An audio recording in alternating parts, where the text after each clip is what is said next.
Selamat siang. Topik kali ini membahas tentang perkembangan teori kepemimpinan.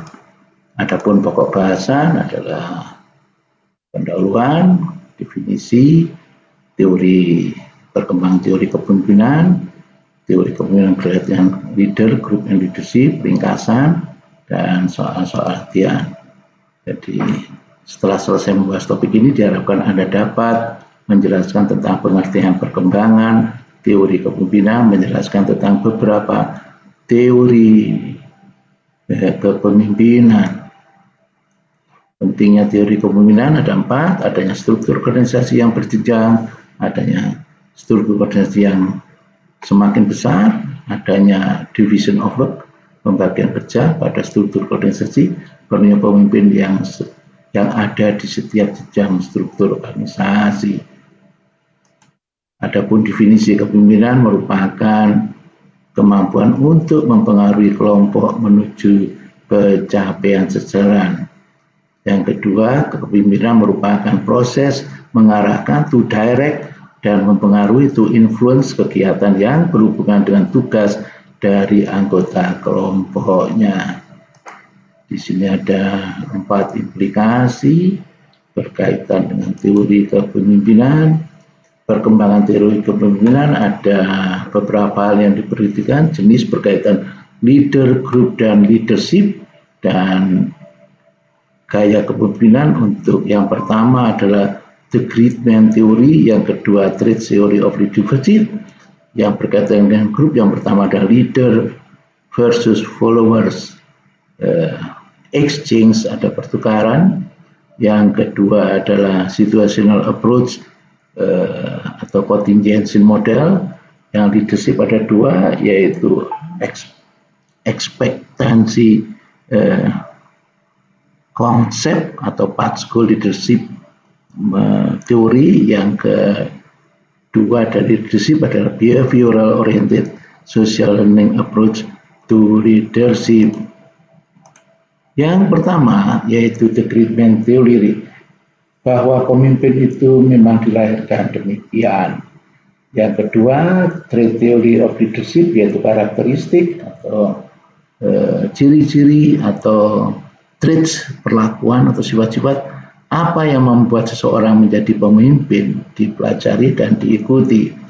Yang kedua adalah perhatian tercurah pada usaha pencarian atau identifikasi daripada traits umum universal yang dimiliki oleh pemimpin. Yang berikutnya adalah trait theory of leadership. Ini menghasilkan pengetahuan yang deskriptif tentang kepemimpinan tetapi tidak mempunyai nilai analitis. Adapun traits umum adalah pada dasarnya pemimpin adalah fisik, mental, dan kepribadian. Hampir semua kata sifat dapat digunakan untuk menggambarkan seorang pemimpin yang berhasil, sedangkan yang konsisten adalah inteligensia atau kecerdasan. Menurut Keith Davis ada 4 traits utama pada organization leadership yang berhasil, yaitu yang pertama inteligensia, artinya bahwa pemimpin mempunyai inteligensia lebih tinggi daripada rata-rata kelompok, tapi jangan terlalu tinggi di atas rata-rata kelompoknya. Mempunyai kematangan sosial atau emosi yang stabil, percaya diri, mempunyai minat dan aktivitas yang luas. Yang ketiga, pemimpin mempunyai inner motivation atau motivasi prestasi atau motivasi yang dibangkitkan dari dalam diri sendiri. Yang keempat, sifat-sifat hubungan antar manusia atau lebih berpusat pada karyawan, mempunyai empati dan memiliki pertimbangan. Yang berikutnya adalah group exchange theory of leadership, yaitu landasan pertukaran, exchange theory, yaitu reward and cost atau untung rugi. Intinya agar tujuan kelompok dapat dicapai harus ada exchange yang positif antara leader dan follower. Yang kedua, kepemimpinan adalah suatu proses exchange antara leader and follower yang mencakup konsep sosiologis manajemen atau role expectation. Yang ketiga, pemimpin harus menyediakan lebih banyak keuntungan reward daripada beban atau cost bagi para followernya atau pengikutnya.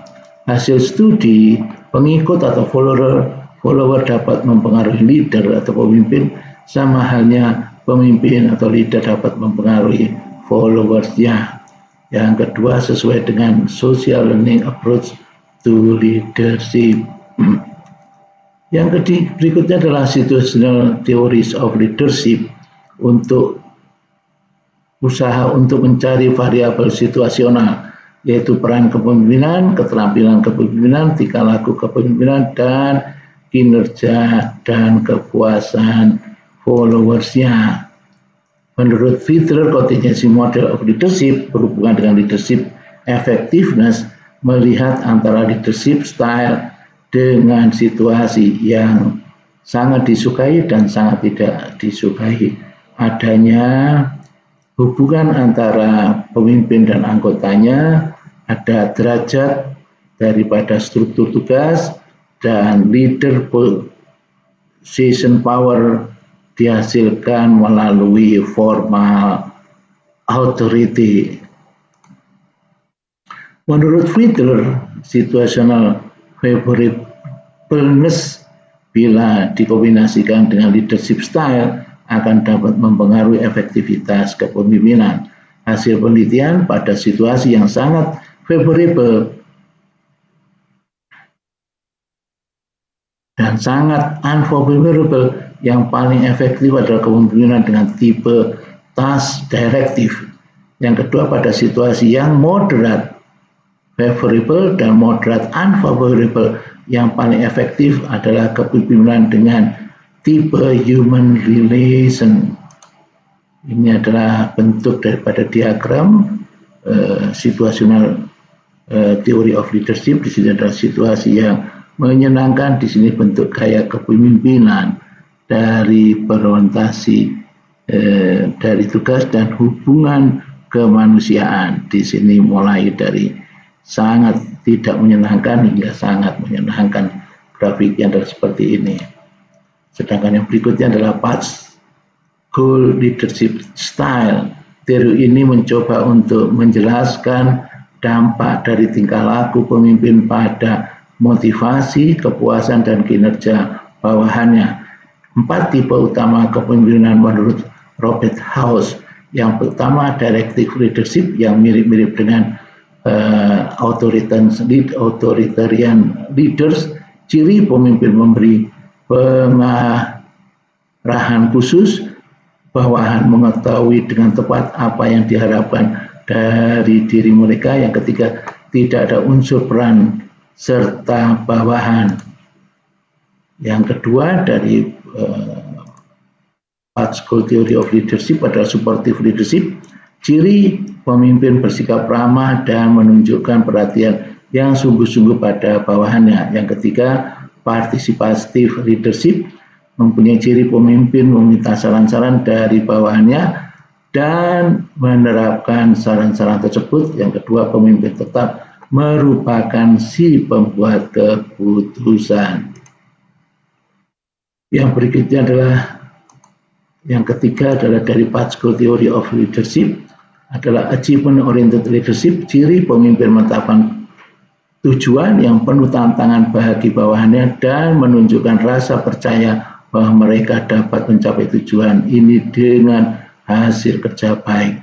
Seorang pemimpin dapat saja menunjukkan tipe kepemimpinan yang berbeda dalam situasi yang berbeda.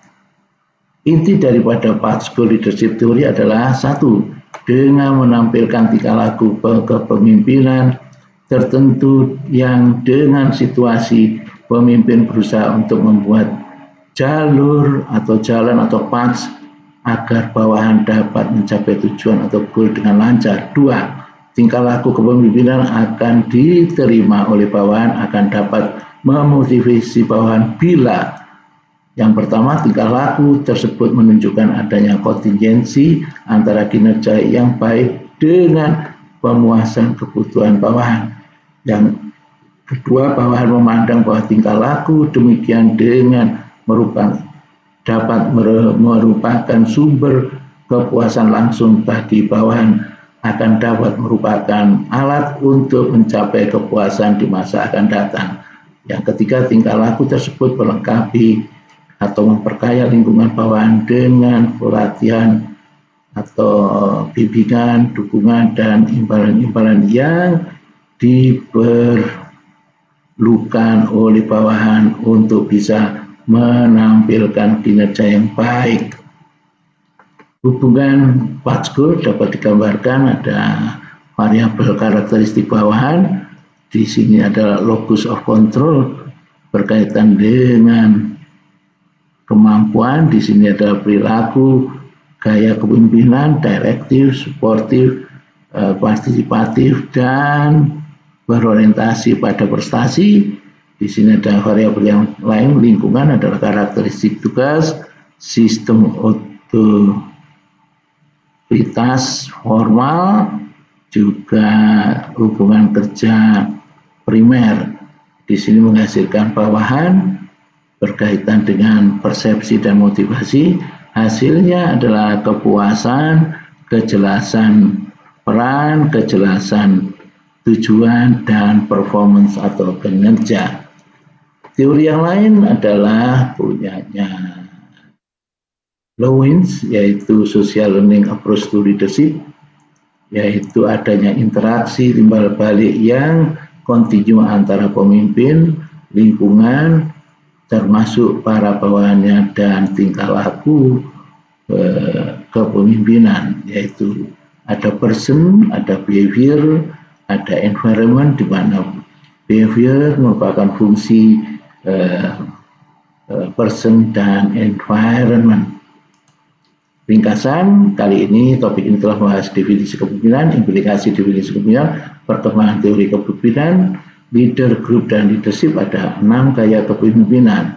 Soal-soal latihan yang dapat dikerjakan, kemudian referensi, juga penulis, yaitu Bambang Sugiono Agus Purwono, lahir di Magetan pada 5 Maret 1904, Associate Profesor atau Lektor Kepala, mengajar di Politeknik Negeri Malang, kemudian ke Universitas Ciputra Surabaya, dan saat ini mengajar di Universitas Bahudin dari Madura.